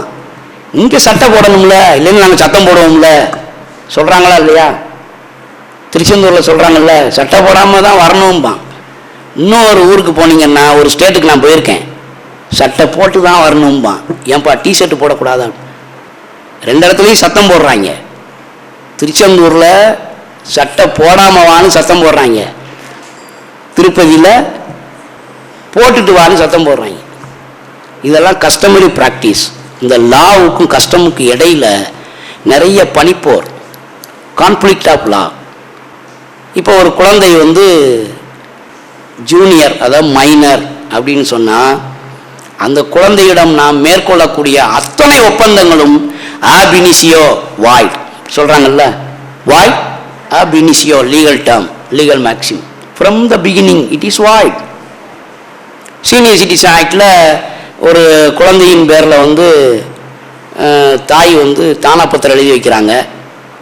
அந்த குழந்தை after attaining majority or after completion of minority, அந்த குழந்தை பேரண்ட்டை அபண்டன் பண்ணிடுது. இப்போ parent, whether a parent who is a mother or a father or a guardian or a ward, 4 பேர் இருக்காங்கல்ல பேரண்ட்டில். தாய், தகப்பன், அதுக்கப்புறம் பாதுகாவலர், அதுக்கப்புறம் காப்பாளர். கார்டியன் அண்ட் வார்ட்ஸ் ஆக்டில் பாருங்கள் இருக்குது, நான் சொன்னதெல்லாம் இருக்குது. இந்த 4 பேர் சொத்தை எழுதி வச்சிடுறாங்க. மெஜாரிட்டி மேஜர் ஆனவுடனே I have only the right, I have the only the right holder to transfer anybody else because it is my own property, you have no right to, you left there அப்படின்னு சொல்கிறாங்கன்னு வைங்க. அந்த இடத்துல senior citizen act படி unsound மைண்டாக இருக்கக்கூடியவங்க அப்படி தான் சொல்லணும். இன்றைக்கி முதியோர்கள்லாம் அன்சவுண்ட் மைண்டாக தானே இருக்காங்க. என்னப்பா சவுண்டு கூட கொடுக்க முடியல உங்ககிட்ட, உன் பொண்டாட்டி சத்தம் போடுறான் அப்படிங்காங்க இல்லையா? மென்டலி அஃபெக்டட் பேரண்ட் இருக்காங்க இல்லையா, தனிமைப்படுத்தப்படுகிறார்கள். they are excluded class. I request all the members, those who are here, please include the class. If you have power as a magistrate or any higher officer who is acting as a judge, நீங்கள் வந்தீங்கன்னா விடாதீங்க. அதாவது exclusion class rice ஆகிட்டே வருது, புறக்கணிக்கப்படுகிறது, சமூகத்திலிருந்து விலக்கி வைக்கப்படுவது. அவங்களெல்லாம் இன்க்ளூஷன் பண்ணணும். இந்த இன்க்ளூஷன் தியரியில் தான் சீனியர் சிட்டிசன் ஆக்டே வருது. செக்ஷன் 23ல் இந்த மாதிரி பேரண்ட்டை பத்திரத்தெல்லாம் வாங்கிட்டு எழுதி வாங்கிட்டு நீ அபண்டன் பண்ணேன்னா அதை என்ன செய்யலாம், அந்த டாக்குமெண்ட்டை கேன்சலேஷன் பண்ணலாம். அதுக்கு யாருக்கு பவர் இருக்குது சொல்ல? சப் ரிஜிஸ்ட்ராருக்கு இருக்குது, டிஸ்ட்ரிக்ட் ரெஜிஸ்ட்ராருக்கு இருக்குது, ஆர்டிஓவுக்கு இருக்குது, கலெக்டருக்கு இருக்குது, இப்படி சொல்லலாம். மெயினான பவர் ஜுடிஷியரிக்குள்ளே யாருக்கு இருக்குது? ஹைகோர்ட் ஜட்ஜுக்கு இருக்கா? சுப்ரீம் கோர்ட் ஜட்ஜுக்கு இருக்கா? High court and supreme court are the directive body to do the act. அப்படி தானே டைரக்ஷன் தானே கொடுக்குறாங்க, அறிவுரைகள் வழங்குகிறார்கள். அதை பின்பற்றுகிறார்களா இல்லையா என்பது அக்கார்டிங் டு லா. அப்படி தானே சொல்கிறாங்க. உயர் நீதிமன்றங்களும் உச்ச நீதிமன்றமும் அறிவுரை வழங்குவதை சபார்டினேட்டு அத்தாரிட்டி என்ன பண்ணணும்? பைண்டிங் பண்ணணும், அதை ஃபாலோ பண்ணணும். பண்ணாத போது நாம் என்ன பண்ணுறோம்? மறுபடியும் சார் அவர் பண்ணலை சார், கண்டம்ட்டு போடுறோம் சார் அப்படின்ட்டு வரோம். உடனே கண்டம்ட்டு வந்தோடனே அவங்க உள்ளே உட்காந்து அப்படியே அனலைஸ் பண்ணி லென்ஸ் போட்டு weather it is under criminal condemned R civil contempt or any other condemned. சட்டத்தில் அப்படி இல்லை. நான் ஒரு சைட்டேஷன் படித்தேன், அது எந்த ஸ்டேட்னு சொன்னால் நீங்கள் அந்த சைட்டேஷனை பார்த்துருவீங்க, அந்த ஜட்ஜுக்கு லெட்டர் போட்டாலும் போட்டுருவீங்க. கண்டம்ட் 2 தான் இருக்குது, civil contempt or criminal contempt. இதில் எனி அதர் கண்டம்ட் எங்கே இருக்குது? சட்ட புத்தகத்தில் இல்லை, புதுசாக சட்டம் கொண்டு வராங்கன்னு தெரியலை. அப்போ சிவில் கண்டம்ட்டா கிரிமினல் கண்டம்ட்டான்னு ஏன் கண்டுபிடிக்கிறாங்கன்னா, அதை கண்டுபிடிச்சாதான் அந்த அத்தாரிட்டிக்கு எதிராகவோ அல்லது அந்த ஆஃபீஸருக்கு எதிராகவோ நீங்கள் கரெக்டாக பிரயோகிக்க முடியும். இல்லைன்னா கண்டம்ட் லூஸ் ஆகிடும். இப்போ டிஃபமேட்ரி வேர்டு ஒரு குழந்தையினுடைய புகைப்படத்தை ஒரு பத்திரிகை வெளியிட்டு விட்டது. இந்த மாதிரி அனாதையாக இருக்குது, இல்லை ஆதரவற்று இருக்குது, அதை வந்து போலீஸ் கூப்பிட்டு போகிறாங்க, அல்லது ஒரு சோசியல் வெல்ஃபேர் ஆஃபீஸர் கூப்பிட்டு போகிறாரு, ஃபோட்டோ எடுத்து பேப்பரில் போட்டாங்க. Whether it is defamatory or not, டிஃபேமில் வருமா அல்லது வேறு என்ன வேர்டு, அந்த குழந்தையினுடைய எதிர்காலத்தை பாதிக்கக்கூடிய செயலாக கருதி அந்த பத்திரிகையை கூட தடை பண்ணுவதற்கு juvenile justice care and protection ஆக்டில் பவர் இருக்கு. புரியுதுங்களா? அதுக்கு பேர் தான் ப்ரொடெக்ஷன் கிளாஸ். ஒரு குழந்தையினுடைய புகைப்படத்தை அல்லது அந்த குழந்தையினுடைய பேக்ட்ராப்னு என்ன, பின்புலத்தை நீங்கள் விசாரிச்சிடுறீங்க. அந்த குழந்தை வந்து மெட்ராஸ்ன்னு வந்திருக்கு, அது வந்து இன்ன பேர், இன்ன ஊர், அவங்க அப்பா யாருன்னு எல்லாத்தையும் நீங்கள் சேகரித்து வைக்கலாம். ஆனால் என்ன செய்யக்கூடாது, பப்ளிஷ் பண்ணக்கூடாது. பப்ளிஷ் பண்ணால் அந்த அதிகாரிக்கு எதிராக சட்டம் பாயும். அது ஒரு ப்ரொடெக்ஷன் கிளாஸாக வச்சுருக்காங்க ஜுவனைல் ஜஸ்டிஸ் ஆக்ட். அதே மாதிரி இந்த juvenile justice care and protection ஆக்டில் சில செக்ஷன் குறிச்சிக்குங்க. Section 17 and 18 and 19 powers of children's court, அங்கே தான் கொண்டு போகணும். பவர்ஸ் ஆஃப் சில்ட்ரன்ஸ் கோர்ட்டுக்கு தான் கொண்டு போகணும். அந்த கோர்ட்டு எங்கே இருக்குது, மதுரையில் எங்கெங்கே இருக்குது, juvenile justice board like as children's court. சரிங்களா? அவன் போட்டிருக்கிறது கவர்மெண்ட்டில், central government, state government juvenile justice போர்டுன்னு போட்டிருப்பான், ஜேஜேபின்னு போட்டிருப்பான். சுருக்கி நம்மளை படிக்க விடாமல் ஆக்கிட்டாங்க. ஜேஜேபின்னு போட்டிருப்பான், அதுக்குள்ளே ஒரு ஆள் உட்காந்துருப்பார், அப்புறம் அவரோட டீம் இருக்கும். அவர்கிட்ட தான் கொண்டு போகணும். அவர்கிட்ட கொண்டு போய் அவர் whether a child who has male or female, இந்த சைல்டு உண்மையிலேயே இதை கொண்டு போய் அந்த ஜுவனைல் ஜஸ்டிஸு சட்டப்படி கேர் அண்ட் ப்ரொடெக்ஷன் பண்ணணுமா வேண்டாமான்னு முடிவு பண்ணுற இடத்துல அவர் இருக்கார். அவர் வந்து அந்த இடத்துல அவரோட ஜட்ஜி, சேர்பர்சனுங்கிறாங்க இல்லையா, அவர் மட்டும் முடிவெடுக்க முடியாது. பக்கத்தில் 2 மெம்பர் இருப்பாங்க. 1 மெம்பர் யாராக இருக்கணும், விமனாக இருக்கணும், ரொம்ப முக்கியம். அந்த 2 பேருடைய ஒப்பீனியனை வாங்கின பிறகு தான் இந்த சேர்மன் என்ன பண்ண முடியும், அதில் ஆர்டர் பாஸ் பண்ண முடியும். ரிமாண்ட் பண்ணுறதா, ஹோமுக்கு அனுப்புகிறதா, அல்லது வேறு என்ன மோடில் கேர் பண்ணணும் அப்படிங்கிறது அவர் தான் முடிவு பண்ணணும். இந்த ரிமாண்டு ஜுவனைல் ஜஸ்டிஸ் போர்டில் போய் வக்கீல்கள்லாம் ஆஜராகி ஜாமீன் போடுதோம் இல்லையா, அது ஏன் போடுதோம், அங்கேயே போய் போடுறோம். ஏன் ஆன்டிசிபேட்டரி பெயில் ஹைகோர்ட்டில் போட்டுற வேண்டியானே, இல்லைன்னு டிஸ்ட்ரிக் கோர்ட்டில் போய் ஹைகோர்ட்டில் ஆன்டிசிபேட்டரி பெயில் போடலைன்னு ஒரு இதை எழுதி டிஸ்ட்ரிக் கோர்ட்டில் போய் போட்டுற வேண்டியதானே. ஏன் கொண்டு ஜுவனைல் ஜஸ்டிஸ் போர்டில் போய் போடுறோம்?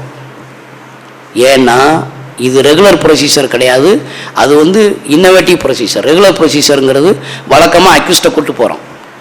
அக்யூஸ்ட்டை எப்படி ட்ரீட் பண்ணுவாங்களோ, எப்படி ஃபாலோ பண்ணுவாங்களோ அந்த மெத்தடு வேறு. அப்படிங்கிறதுனால தான் குழந்தைக்குன்னு சொல்லி அது தனியாக வச்சுருக்காங்க. இப்போ பிலோ 7 இயர்ஸில் ஒரு பையன் மர்டர் பண்ணிடுறான், அவனை பிடிச்சிட்டாங்க, மற்றவன் பூரா மேஜரு ரெகுலர் கோர்ட்டில் வந்து ரிமாண்ட் பண்ணிட்டாங்க. இவனை கொண்டு போய் பிரித்து ஜேஜேபியில் கொண்டு போய் நிப்பாட்டுறாங்க. இவர் எங்கே அனுப்புவார்? பிலோ 7 இயர்ஸு டோலி இன்கேபெக்ஸ் லாட்டின் இது இருக்குது இல்லை, ஆனால் கொண்டு போய் விடுறாங்க. என்ன பண்ணுவாங்கன்னு கேட்டேன் நான். டோலி இன்கேபெக்ஸுங்க லாட்டின் மேக்ஸிமை பயன்படுத்தி 7 வயசு கீழே இருக்கவங்கள தப்பாக பயன்படுத்த முடியுமா? பயன்படுத்துகிறாங்கங்கிறது வேறு, பயன்படுத்த முடியுமாங்கிறது எங்கே கொண்டு போய் விடுவாங்க? ஜுவனைல் ஜஸ்டிஸ் போர்டில் கொண்டு போய் விடுவாங்க. ஆனால் அவர் எங்கே அனுப்புவார்? மைனர் ஜெயிலுக்கு அனுப்பிடுவார். வழக்கமாக நம்ம சொல்கிற டயலாக் அதுதான், எல்லாரும் சொல்கிறது அதுதான். சார் சீர்திருத்த பள்ளிக்கு அனுப்புவார் சார், இல்லை மைனர் ஜெயிலுக்கு அனுப்புவார் சார். எங்கே அனுப்புவார்? அதுக்கு என்ன சட்டம், வழிமுறை என்ன வச்சுருப்பாங்க இல்லையா? ஒரு வழிமுறை வச்சுருப்பாங்க. ஏன் அப்படின்னா ஆர்டிகிள் 21 கீழே கான்ஸ்டியூஷனில் பர்சனல் ரைட் அண்ட் லிபர்ட்டி இருக்குது, உயிர் வாழும் உரிமை, லைவ்லிஹுட் ரைட்ஸ் இருக்குது. அப்போ கான்ஸ்டியூஷனல் மிஷினரி என்ன பண்ணணும்? One of the constitutional machinery என்ன பண்ணணும்? நான் சொல்கிற இஷ்யூவில், நான் சொல்கிற ப்ராப்ளத்தில் டோலி இன்கேபஸ் தான், மைனர் தான், பிலோ 7 இயர்ஸ் தான். மர்டர் நடந்துருச்சு, and occurrence happened, define under murder. Definition section வந்து 300 பனிஷ்மெண்ட் செக்ஷன் திருநாட்டு அது வேற. எங்கே கொண்டு போய் விடுவாங்க? இந்த ரிமாண்டு ஸ்டேஜுக்கு வந்துருச்சுங்க. ஜூனியர் ஜஸ்டிஸ் போர்டில் ஜட்ஜு முன்னாடி கொண்டு நிப்பாட்டிருக்காங்க. ரைட்டு, அதெல்லாம் விட்டுருங்க. அதெல்லாம் பிலோ 7 இயர்ஸ்னு சொல்லிட்டேன் நான். ஏஜ் வெரிஃபை பண்ணலாம், அதுக்கு இதுக்கு சம்மந்தம் இல்லை. நான் கேட்குறது ஜூனியர் ஜஸ்டிஸ் போர்டில் கொண்டு விட்டுறாங்க. யார் கொண்டு விடுவாங்கிறதெல்லாம் சொல்லிட்டேன். இப்போ அவர் என்ன பண்ணுவார்? உங்களில் ஒரு ஆள் வந்து ஜேஜேபி சேர்மனாக உட்காந்துருக்கீங்க, பக்கத்தில் 2 பேர் இருக்காங்க, 3 பேர் இங்கே வந்து இந்த குழந்தைய கொண்டு எங்கே விடுவாங்கன்னு தான் கேட்டேன். மைனர் ஜெயிலில் இருங்க, மைனர் ஜெயிலில் விடுவாங்களா, சீர்திருத்த பள்ளிக்கு விடுவாங்களா, இல்லை கலெக்டரை கூப்பிட்டு வாயா இன்னைக்கு ராத்திரி பூரா நீ தான் பாதுகாப்புன்னு சொல்லி அவற்றை விட்டு போயிடுவாங்களா? சரி, இல்லை ஜென்ரலாக சொல்லுங்க. நீங்கள் நம்ம இங்கே இருக்க அங்கே இருக்குங்க. நான் சொல்கிறது அந்த சம்மந்தப்பட்ட நபர் இருக்கார் இல்லையா, சேர்பர்சன், அவர் வந்து ஜூனியர் ஜஸ்டிஸை நிலைநாட்டணும்ல. இளைஞர் நீதியை நிலைநாட்டணும், இளைஞரை வந்து என்ன செய்யணும், பாதுகாக்கணும், அதுக்கப்புறம் என்ன செய்யணும், கேர் பண்ணணும். அவர் வீட்டுக்கு கூட்டு போய் இன்னைக்கு ராத்திரி என் வீட்டில் இரு, காலையில் கொண்டு போய் எங்கே சேர்க்கணும்னு நான் கேட்டு சொல்லுவேன் பாரா. ஒரு ப்ரொவிஷன் இருக்குது, அதுக்கு ஒரு ப்ரொசீஜர் இருக்குது, அதுபடி தான் பண்ணணும். அதுக்கு தான் சைல்டு கேர் சென்டர்னு சொல்லி எல்லா ஜிஹெச்லேயும் இருக்குது. தெரிஞ்சுக்குங்க, எல்லா ஜிஹெச்லேயும் சைல்டு கேர் சென்டர். அதுக்கு இவங்க ஏதோ பேர் வச்சுருப்பாங்க, 1 ஸ்டாப் சென்டர்னு வச்சுருக்காங்கல்ல, 1 ஸ்டாப் சென்டர்னு வச்சுருப்பாங்க. அந்த 1 ஸ்டாப் சென்டருக்கு தான் கொண்டு போகணும் பிரதர். காப்பகத்துக்கு கொண்டு போகக்கூடாது. காப்பகத்துக்கு கொண்டு போனீங்கன்னா ஜட்ஜி நீங்கள் மாட்டிக்கிறீங்க. 1 ஸ்டாப் சென்டருக்கு தான் கொண்டு போகணும்.